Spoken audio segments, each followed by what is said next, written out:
Doctor Farooq Abdullah का बड़ा बयान। अभी उन्होंने कहा कि गुलाम नबी आज़ाद भी जो हैं वो सरकार के नुमाइंदे हो सकते हैं, गुलाम नबी आज़ाद की पार्टी भी जो है वो बीजेपी की पार्टी हो सकती है। जो मसूदी साहब, गुलाम नबी आज़ाद साहब नहीं शामिल थे, बुखारी साहब नहीं थे, तो आपने तो सवाल पूछा और उसका जवाब दिया गया आपको। क्या जवाब है? मेरी ऑडियंस सुनना चाहिए। नहीं, जो जवाब दिया तो आपने वो किया होगा किस्मत। सर 370 की क्या होगी? जिस तरीके से, जिस पैशन के साथ, जिस जज्बे के साथ वो आर्ग्यू हुआ और जो दलाइल पेश की गई, हमें तो उम्मीद है ना, हमें उम्मीद है फैसला हो जम्मू कश्मीर के अवाम के हक में होगा।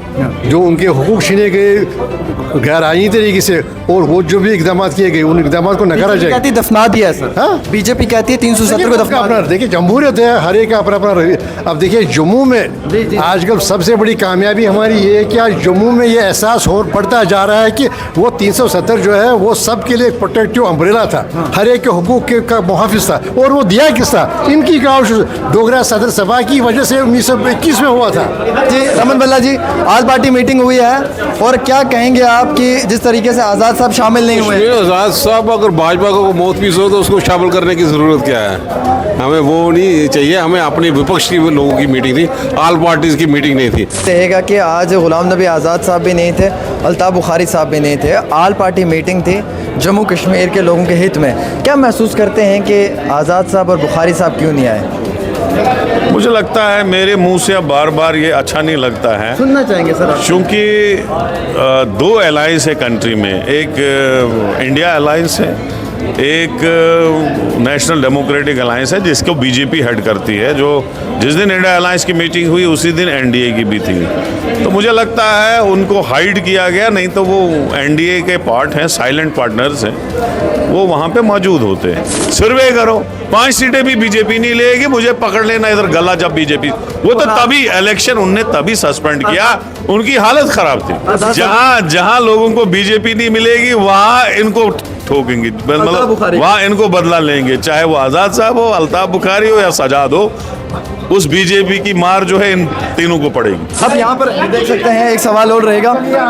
हसनैन साहब, इंडिया अलायंस के हवाले से क्या कहना चाहेंगे आप? इंडिया अलायंस के हवाले देखिए, इंडिया अलायंस की वजह से तो एक नर्वसनेस है। हाँ। जो इस वक्त हिज़्ब इक़्तिदार है उसमें एक नर्वसनेस है, तो इसी वजह से आप देखते हैं कैसे कैसे इक़दाम किए जाते हैं। क्या इस बारी सरकार एनसी बना पाएगी जम्मू कश्मीर में? अभी तो इलेक्शन ही नहीं है, अभी कोई हिम्मत नहीं कर रहा है इलेक्शन का। क्यों नहीं हो रहे सर? क्यों नहीं हो रहा है इलेक्शन? देखिए, हिम्मत इसलिए नहीं हो रही है कि हर एक को एहसास है कि उनका अवाम क्या जवाब देगी उनका। डरते बीजेपी? नहीं, दर्जे इससे है कि जो अवाम दुश्मन जो इक़दाम किए गए जिस हवाले से भी हो, तो उस हवाले से जो अवाम के खिलाफ, देखिए बेरोजगार की बात हो, स्मार्ट मीटर्स की बात हो, और जो आप देखें कि जो आपके जो जम्मू की समस्या है, कश्मीर की समस्या, 25 से 35 के एज ग्रुप में तकरीबन 40% इस वक्त बेरोजगारी है। तो देखिए इसी से डर रहे हैं, जो उन्होंने किया अवाम के साथ, अवाम के खिलाफ जो भी कदम उठाए, उसी से वो खुद उनको एहसास है कि अवाम हमारे साथ नहीं। बहुत बहुत शुक्रिया।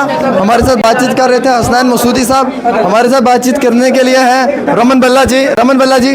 आल पार्टी मीटिंग हुई है और क्या कहेंगे आप कि जिस तरीके से आज़ाद साहब शामिल नहीं हुए? आज़ाद साहब अगर भाजपा को मौत पीस हो तो उसको शामिल करने की ज़रूरत क्या है? हमें वो नहीं चाहिए, हमें अपनी विपक्ष की लोगों की मीटिंग थी, आल पार्टीज़ की मीटिंग नहीं थी। जो विपक्ष, जो भाजपा के खिलाफ जो सवाल ये रहेगा, आप क्या महसूस करते हैं कि जैसे बुखारी साहब हैं, गुलाम नबी आज़ाद साहब हैं, क्या इनका शामिल होना ज़रूरी था आज की इस मीटिंग? जरूरी नहीं, जो भाजपा का चेहरा यहाँ पे हो, जिसने रियासत के लोगों को जख्म दिए हो, जिसने बेरोजगारी यहाँ पे दी हो, स्मार्ट मीटर देने वाले लोग में शामिल यहाँ पे हो, टोल बाजार यहाँ पे लग रहे हो, उनके साथ क्या बात कर रहे हैं? क्या बात है। ये जवाब था फ़िलहाल के तौर के ऊपर रमन बल्ला जी का, जिन्होंने ये जवाब दे दिया है। और अभी जो है वो मीटिंग ख़त्म हुई है। इस मीटिंग से बाहर निकलते ही सवाल जवाब हुए हैं। खास रिपोर्ट और भी आप तक पहुंचाने की कोशिश करेंगे। से another report, doctor Farooq Abdullah का बड़ा बयान। अभी उन्होंने कहा कि गुलाम नबी आज़ाद भी जो हैं वो सरकार के नुमाइंदे हो सकते हैं, गुलाम नबी आज़ाद की पार्टी भी जो है वो बीजेपी की पार्टी हो सकती है, जम्मू कश्मीर अपनी पार्टी। मेरे सवाल पे जवाब दिया। आप आगे बढ़ें। डॉक्टर फारूक अब्दुल्ला जी से एक बारी फिर से कोशिश करेंगे बातचीत करने की कि डॉक्टर साहब का ये जो जवाब था, इस जवाब का मकसद क्या था? ये जो फ़िलहाल के तौर के ऊपर आप समझ सकते हैं कि मेरा सवाल डॉक्टर फारूक अब्दुल्ला जी को था और मेरा सवाल ये था, गुलाम नबी आज़ाद साहब क्यों नहीं मौजूद? उन्होंने कहा कि वो गुलाम नबी आज़ाद साहब दूसरी जमात के रहनुमा हो सकते हैं, यानी कि उन्होंने बीजेपी के साथ उन्हें जोड़ा। अब ये सवाल है और इस सवाल का जवाब क्या मिलता है ये देखने वाली बड़ी बात है। कहना चाहेंगे आप? एक मिनट यासर आ गया। रहेगा कि आज गुलाम नबी आज़ाद साहब भी नहीं थे, अल्ताफ़ बुखारी साहब भी नहीं थे, आल पार्टी मीटिंग थी जम्मू कश्मीर के लोगों के हित में। क्या महसूस करते हैं कि आज़ाद साहब और बुखारी साहब क्यों नहीं आए?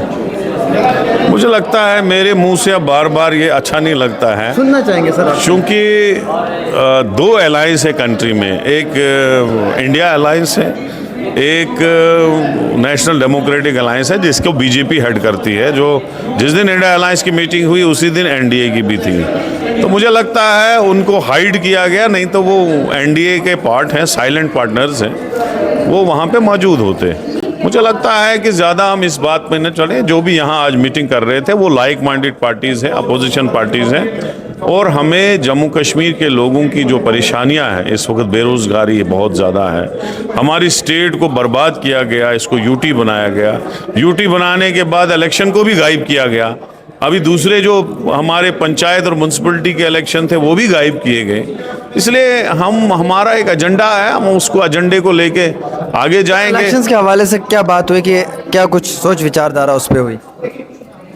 देखो इलेक्शन हो ही नहीं रहे ना, नहीं हो रहे। अब देखो आपका नवंबर मैंने इलेक्शन लड़ा है, मैं जीता भी हूँ। 2014 नवंबर में मैंने इलेक्शन लड़ा है, और अभी 2023 नवंबर में 9 साल कंप्लीट होंगे, 10वां साल चढ़ेगा। तो लोग कहाँ जाएं? अब सेक्रेटरीट के सामने कैमरा रखो, एक बंदा भी नहीं वहां जाता है कभी, साइलेंट है, खत्म हो चुका है, बर्बाद हो चुका है। एक आदमी बाहर से आके यहाँ राज कर रहा है। यहाँ के नुमाइंदे, यहाँ के एमएलए, यहाँ के मिनिस्टर, यहाँ के चीफ मिनिस्टर, यहाँ के ही नुमाइंदे होने चाहिए जो यहाँ के लोगों की बात सुने। यहाँ स्टेट मिलनी चाहिए, जो इन्होंने स्टेट खत्म कर ली। तो मुझे लगता है कि हम सबको मिलजुल के जो प्रोटेस्ट का हमने ऐलान किया, ये शुरुआत है, इसके आगे भी हम बढ़ेंगे, और अब सीधे जंग होगी इस सरकार के खिलाफ, सीधे जंग होगी। वो तो कहते हैं चीफ मिनिस्टर हमारा है। वो देखो चीफ मिनिस्टर लोग डिसाइड करते हैं, तो आप लोगों की राय पूछो किसका चीफ मिनिस्टर बनेगा। आप अच्छे जज हैं, सर्वे करो। 5 सीटें भी बीजेपी नहीं लेगी, मुझे पकड़ लेना इधर गला जब बीजेपी। वो तो तभी इलेक्शन उनने तभी सस्पेंड किया, उनकी हालत खराब थी। आज़ाद साहब कितनी सीटें लेंगे? उसका तो खाता ही खत्म है। बुखारी साहब के लिए बता दें। वो तो देखो एक बात बताओ, जहां बीजेपी नहीं मिलेगी, कैसे बोलते हैं ना, जब चोर भागता है कोई उसके साथ वाला जो होता है उसको लोग पकड़ते हैं। जहां लोगों को बीजेपी नहीं मिलेगी वहां इनको ठोकेंगे, मतलब वहां इनको बदला लेंगे, चाहे वो आज़ाद साहब हो, अल्ताफ बुखारी हो या सजाद हो। उस बीजेपी की मार जो है इन तीनों को पड़ेगी। बहुत बहुत शुक्रिया। हमारे साथ बातचीत कर रहे थे वकार रसूल वानी जी से बात हुई है, और इन्होंने जो कुछ कहा वो आप तक पहुंचाने की कोशिश किया।